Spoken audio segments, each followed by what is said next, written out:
When I posted on Facebook that I was reviewing this show next, a lot of people were really quite negative about it.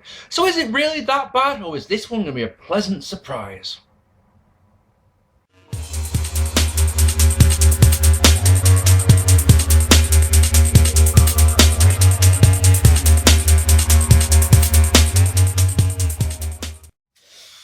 Ladies and gentlemen, and welcome to this. It's another episode of your favourite series, and of course mine. It is 10 years ago tonight. We're going to be looking at WWE's Backlash 2005. There was something I was going to say then that I legitimately can't remember what it was. How good is that? It is May the 1st, 2005. We're live at the Verizon, is that right? Verizon Wireless Arena in Manchester, New Hampshire. There are 14,000 people on hand, which is quite impressive for an arena that holds 11,000 people. Dark match tonight, Tyson Tonko versus Val Venis. Val Venis still had a job in 2005. That was a legitimate surprise. I thought he'd gone in 2004 or something like that. 320,000 homes bought this pay-per-view, which is roughly a 0.80, something like that. Shall we get on with it? Because there's quite a lot to get to. Actually, there isn't. I've only got 4 pages of notes for this one. Make of that what you will. Opening package focuses on the fact that Hulk Hogan returns to the ring tonight, and of course on tonight's main event where Triple H believes that Batista is scared of the pedigree. Which is an odd one because, let's be honest here, the pedigree is Triple H's finishing move, so you should be scared of the pedigree, shouldn't you? Everyone should. Every wrestler out there should. No, man. So, opening contest tonight is Shelton Benjamin defeating Chris Jericho in a really good opener to retain the Intercontinental Championship. This is a rematch from Taboo Tuesday. We get some lovely mat work to start us off. Shelton Benjamin working the arm. Jericho gets frustrated and gives Shelton Benjamin one hell of a slap. We get a bit of brawling. They do an amazing spot on the outside where they look like they're going to tease a sunset flip over the ropes onto the outside. And when that actually happens, Jericho turns it into a Rana in midair. That is breathtaking stuff. Jericho starts. It's weird because this match is. The fans are are into both guys. It really is babyface versus babyface match. Jericho starts to heel it up. He doing his cocky cover, locking on an ask him chin lock, all that jazz. Then fans get behind Shelton, helps him escape. He does an incredible. Shelton does this. Jericho goes up top, and Shelton leaps onto the top rope and does a superplex off that. That looks unbelievable. We have a nice bit of back and forth. Shelton gets 2 off a superb springboard bulldog. He leaps off the ropes. Jericho's basically, he has no idea that this is coming. So he doesn't look behind him. He's just there, and Benjamin leaps off and bulldogs him down. Fucking great. Jericho wants the walls. When Shelton tries to counter it, Jericho turns it into a catapult, but Benjamin leaps up onto Brett's rope, spins off in midair, and turns that jump into a T-bone suplex. Again, absolutely stunning. Tries a T-bone suplex, gets 2, as Jericho gets the foots on the ropes. He tries the T-bone suplex again. It doesn't work, so he tries a spin kick. Jericho ducks through that and gets into the walls of Jericho. Absolutely amazing. Shelton gets to the ropes, and check this out, yeah? This crowd that have been behind both men, really, start to boo the fact he got to the ropes. That's fucking great.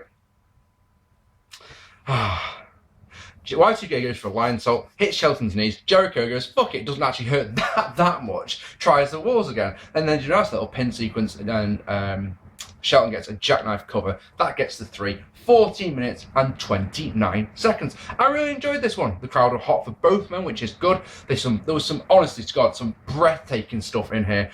Perfect length. Both men gave it their all. Great stuff to open the show. I'll go 3.5 stars willingly. Right, correct me if I'm wrong. I know you guys always do, right? But wasn't it like the week after this that it was Shelton Benjamin versus Shawn Micheals in the Gold Rush tournament? Or am I getting my years mixed up? Was that last year? I'm sorry. It's one of those things that's only just popped into my head. It's one of those, I'm sure that was around this time, but I just can't remember. Okay, next. Because that was good. We need some shit, don't we? As Rosie and the Hurricane win a tag team turmoil match. Oh yes, they are. Tajiri and Regal defending champions, having won the belts back in February. The Heartthrobs make their pay-per-view debut here. They had debuted on Raw a couple of weeks back. They have pink feather boas, so naturally are heels. A highlight of this first part of because I'm sure you know, but just in case you don't, a tag team turmoil match, 2 teams start, when one's eliminated, another team comes out, and another team until there's no teams left, and whoever's the last team standing, they are the winners. Nice and simple. So the first part is, like I say, Tajiri and Regal versus the Heartthrobs. Best part about this bit, really, is Tajiri. He gets a crazy butterfly submission that I don't know if I can actually describe. You all know how, butterflies, but the butterfly lock. Tajiri sat on his arse, and he's got the guy butterflied, facing upside down, and it's very odd.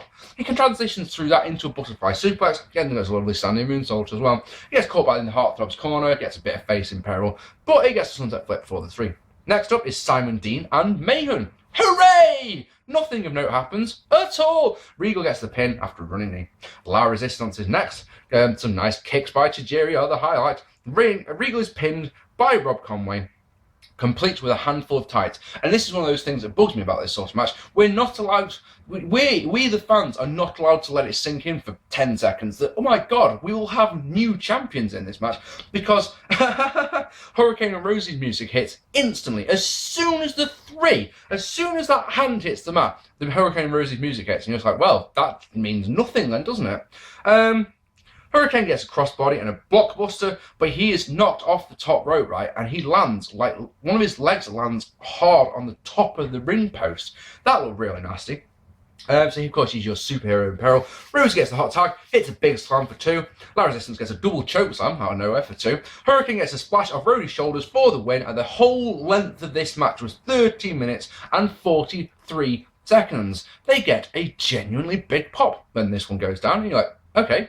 Wasn't expecting that. The last 5 minutes of this, which was Hurricane and Rosie versus La Resistance, was your generic Raw tag match. The rest of it was shite. And also, speaking of shite, how shite is Raw's tag division at this time? Hurricane and Rosie are the champions. Really?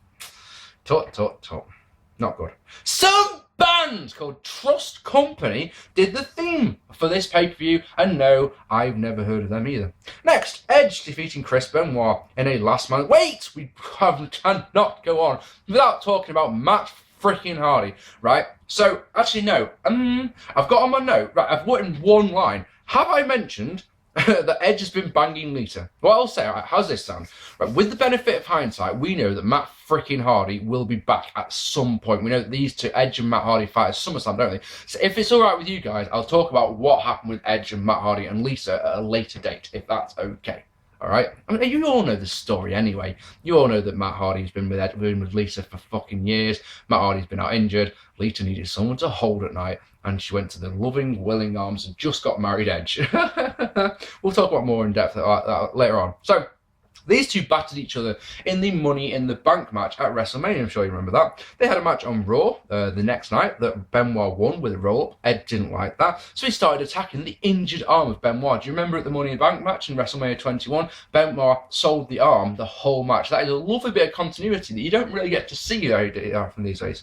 2 weeks later, they have another match. This one ends in a no contest. Bischoff makes this their match, a last man standing match. Hooray! That's all good. So, we start with Brawling. I'll go through this one because it's the best match of the night. We'll start with Brawling, and Benoit gives out beats as a genuinely huge "You screwed Matt! You screwed Matt!" chant breaks out. Benoit gets a snap suplex and some chops. Benoit is going over the Edge sign, makes me smile. We want Matt chant is also massive. Edge takes control. He wants the spear, but that's never going to work this early on in the match. It means Benoit can go for the crossface, but Edge bails to escape and gets some plunder from under the ring, gets a couple of trash cans, I think. We brawl in the crowd for a moment, then Benoit gets a sharpshooter in the middle of the ring. Edge taps out, so that means nothing, of course. So Benoit releases it and hits 5 German suplex. Is because he can. We're not going to tap out. Well, it needs to be softened up a bit more. We get a repeat of the Royal Rumble 2001 ladder match spot. I'm sure you know which one it means. When Benoit goes for a suicide dive to the outside, Edge is waiting with trash can in his hand. It's like, bam! As soon as he comes back, down he goes. It looks amazing. This allows Edge to take control. He hits a suplex through a trash can. That gets 8 from the referee. And then Edge hits various trash can lid shots that get out from that he gets. Then he gets out a ladder. While he's getting out this ladder, King says he wouldn't be surprised if there was a Sherman tank under the ring. I would. Sherman tanks are freaking massive. You can't hide them under a ring, you fucking fucking idiot. Edge climbs the ladder, but Benoit follows and hits a German suplex off the top of the ladder. Ding! Happy days. Incredible spot, but, right, get this is an odd one. The holy shit chant that it draws is, holy shit, holy shit. That's it. Weird. It's this massive, it's a German suplex off the top of a ladder. Surely it does always more than that. Benoit climbs the ladder. Press down too far. He goes for the diving headbutt. That misses. Oh man, there is a move that I would dearly love to ban, guys. Edge gets his briefcase, goes to use it, but walks into the crossface. Edge taps out again, means nothing again. So Benoit hits 2 German suplexes, while JR says he's never seen so many German suplexes in one match. Now I'm pretty certain that on Raw in 2001, it was Austin versus Benoit in a match. I'm pretty certain where Benoit he must have done at least 10 in a row. I've got 12 in my head, but Jem Ross commentated on that match. Why does he say things like that? So it's not just Cole who does shit like that, is it? Edge gets the Impaler on the briefcase. Then a spear. Referee gets to 8 on both the Impaler and on the spear. So Edge is getting more frustrated every time that Chris Benoit gets up it. A second spear gets 9. So Edge gets to his briefcase, and you're thinking he's going to use it. Oh no. Opens it up, and amongst the documents and all that shit that's in the briefcase, he finds a brick. Uses that. That gets the 10 count. I love that finish because Edge was really, really starting to get desperate because everything he threw at Benoit still kept getting up. So he had to go to some dark, dark place and go, right, I know exactly what I'm going to do. If you won't stay down, I'm going to hit you in the face with a brick. So he did. Why the fuck not? Really good match. Decent crowd. 19 minutes, so it's perfect length. Some daft spots, really, really daft. The only thing I felt was missing from a match like this, and you know what I'm going to say, was some good old-fashioned blood. That's what I thought it was missing. Okay, next. In the back, Lita makes out with Kane, because she can, I suppose. When we come back, King is in the ring with some magazine about the Divas. He brings out the Divas, which is nice of him. And guess we need a piss break at this point because he's like going, the fuck's going on here? Basically, there's this Divas in Hedonism bullshit magazine, something like that, right? And basically, the Divas all come out, and King asks them to show him and us their favourite picture from the magazine. The Divas, by the way, are not allowed to talk. They basically go, so say it's Victoria, for example. Victoria, what's your favourite picture? She just sits and smiles as the picture is shown on the Titantron. Hooray! Great. It's boring, and then Chris Masters comes out to save us from boredom. Chris offers $3,000 to anyone who can break the master lock. A quite buff-looking woman says that she can do it. She gets in the ring, and she can't break the master lock. So, yeah, this happened on a show that people paid to see. Took fucking ages, this segment did, and dragged the show down quite a lot. I felt it was just like, get on with it, please. I'd rather have another match if it's all the same. Edge, that's Edge. I don't know why I just said Edge, because I'm an idiot. It's probably because I'm an idiot, isn't it? Kane, can you see? Edge, Kane, how have you got there? Kane defeated Viscera in a meh match. So Trish injured Lita. Lita wants revenge. So her husband, she gets her husband to face Trish's charge, which is Viscera. Trish says that if Viscera wins, she'll sleep with him. Happy days. Another we want match chant, because why wouldn't there be any Litas out there? Trish distracts Kane so Big Fist can get 2 off a Samoan drop and a black hole slam. Best part of this match is that when Trish gets a chair out, because she looks like she's going to take Lita out. So she's got this chair and she's got it by her face, and you know what's coming. You're thinking something's going to happen, so the chair ends up in Trish's face.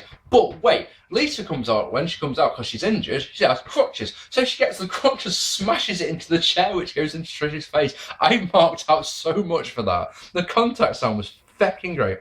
Sit out Hogan gets 2 for Viscera. He tries to kiss Lita, which makes Kane mad. Big boot and a chokeslam gets the win at 6 minutes and 9 seconds.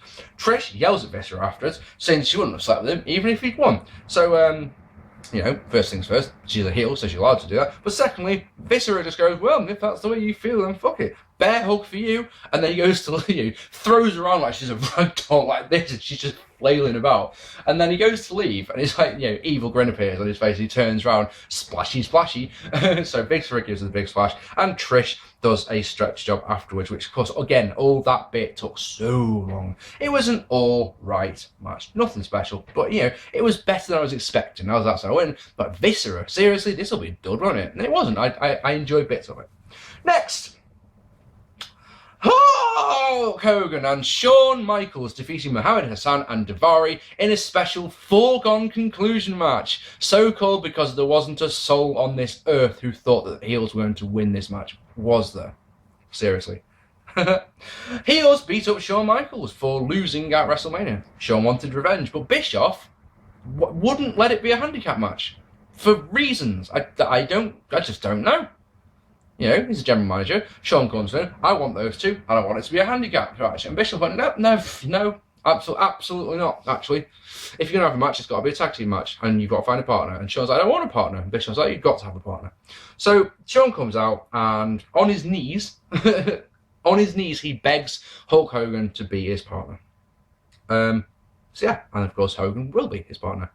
So Shawn comes out first, after, the heels come out first, obviously. Shawn comes out of the dream team. Excuse me. And, oh my God, the people start chanting for Hogan before Shawn Michaelson's music has even finished, and he makes them wait and wait and wait. And you sat there. A part of you's going, get on with it, but the other half of you is just going, look, this guy is a master manipulator. So, of course, when Real American hits, the place goes fucking bonkers, guys. Hogan starts us off, gives out beats. Shawn Michaels in, he gives out beats as well. Hogan in, beats. Shawn in, beats, but wait! When he tunes up the band, Hassan attacks him from behind with a pipe.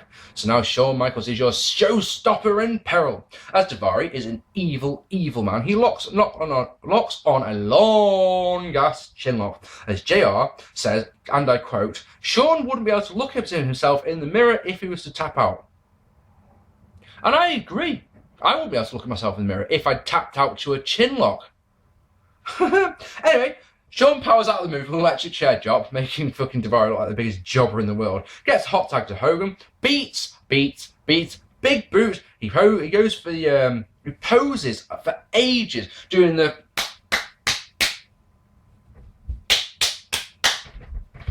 doing this for ages. I'm going, what's happening here? So when he bounces off the ropes to the big boot, Hassan whacks him with around the back with the pipe as well. Cover only gets two. Hogan kicks out, hulks up, goes through the exact routine again, and again Hassan stops him using the leg drop. So then, literally out of nowhere, a switch in music on Davari gets the win for the Dream Team at 15 minutes and 14 seconds. As a match, it was passable at best. I don't like how the heat segment was so goddamn short, but I tell ye, the majority of the fans in this crowd, right, were there for one reason and one reason only, and that was to see Hulk Hogan. The amount of Hulk Hogan t-shirts and Hulkamania shirts, and the fact that there's a load of guys in the second row with a we came to see Hogan sign, a massive, like, 4-person sign. So, like I say, like him or not, the McGannon is a master at crowd manipulation. His timing was spot on during this match. I'll go 2 stars because I'm a nice guy. It did follow the generic tag team partner, and the crowd noise made this one. It was unbelievable.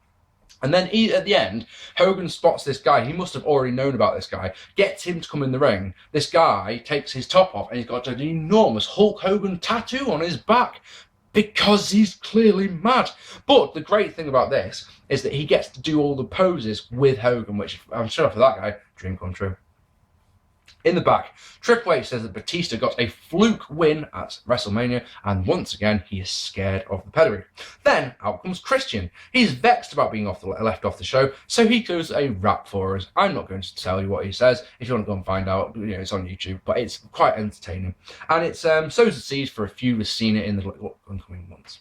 Our main event is Batista defeating Triple H to retain the World Heavyweight Championship. So Hunter is introduced by Flair, which is nice. Both men attempt their finishes early on. Batista gets spine busted onto the guardrail so Triple H can take control. Work in the back. Flair helps out, of course, and you can't work the back without hitting the quad-ripping spine buster of doom. I'm happy with the storytelling, but this beatdown lasts so long. It's the complete opposite of the last match. The last match had a heat segment that lasted 3 minutes. This one lasts the best part of 10. And the thing is, Batista's selling is fucking awful. It really is not good. Batista comes back by throwing Hunter into the steps and driving his shoulder into the ribs. The ref stops for having it in the ring, so Triple H has the belt, so we get a repeat of Mania 17 as Batista goes for the bomb. Hunter clocks in with the belt. Like, remember Triple H versus Undertaker at WrestleMania 17? They did the exact same thing, but just with a sledgehammer instead of the title belt. Yes. Pedigree is countered, ref is bumped, pedigree is hit, no ref. Hunter tries to revive him, but he's out good and proper. Really is out. Second ref out, just in time for Batista to hit the spine buster of his own for 2. Pedigree is counted again. Triple H gets vexed and he realises that, like, I'm losing this match. So he kicks the second ref square in the dick, because he can. Pedigree is counted yet again, so Batista can attempt the bomb, but Hunter punches him in the balls as well. We get the Mania 17 finish. The Hunter wants 10 punches in the corner, but a last ride, no, it's not a last ride, that's what Undertaker did at 17. The Batista bomb out of the corner gets the win. I had way too long. Get this, guys, 16:32, way too long. I wanted this to be a 10 minutes, and I wanted it to be a Goldberg-style smashy, because that's what these people and me want to see. We don't want to see Batista in long-ass matches. Alas, it wasn't. It told a decent story with Batista knowing A, how to counter the pedigree, and B, work in the back, which is what he did. With the Triple H work in the back, because of course you can't do the Batista bomb if your back's on. Heat segment's too long. Batista signing's awful. I'll go 2. I called the Mania match a 1.5 stars, right? If you go 2 stars, if you want to go up to 2.5, maybe, I can't in good conscience go any more than that. And after the match, Hunter is so pissed off he pedigrees the referee, who had done nothing wrong at all, which is just strange. The opener was good in this match, in this show, idiot. The opener was good on this show. The last man standing match is really good and really worth going and checking out. The rest of it it's not bad. There's no duds on this. So when people were saying to me on Facebook, that it's an awful show, I don't agree, actually. I'm going to go, because I'm happy to go 4 out of 10, because the majority of the matches on this one are averages, so there's 2s. I think, so I think that's a very, very generous but very, very fair rating at the same time. Ladies and gentlemen, seeing as I say, loads of people said to me that the show's terrible, what did you think of Backlash 2005? Do you think that I'm overrating it? Do you think that you need to go back and watch it and go, hang on, it's been so long since I've seen that show, maybe Marc P's right. I would love to know what you thought. Down below, if you haven't already, hit the subscribe button, hit the like button, check me out on Twitter, follow me on Facebook. That's not right, is it? Follow me on Twitter, check me out on Facebook. I've had a long day. And this has been 10 years ago. I've been Marc P. Thank you ever so much for watching. Take it easy. I'll see you all soon. Bye-bye.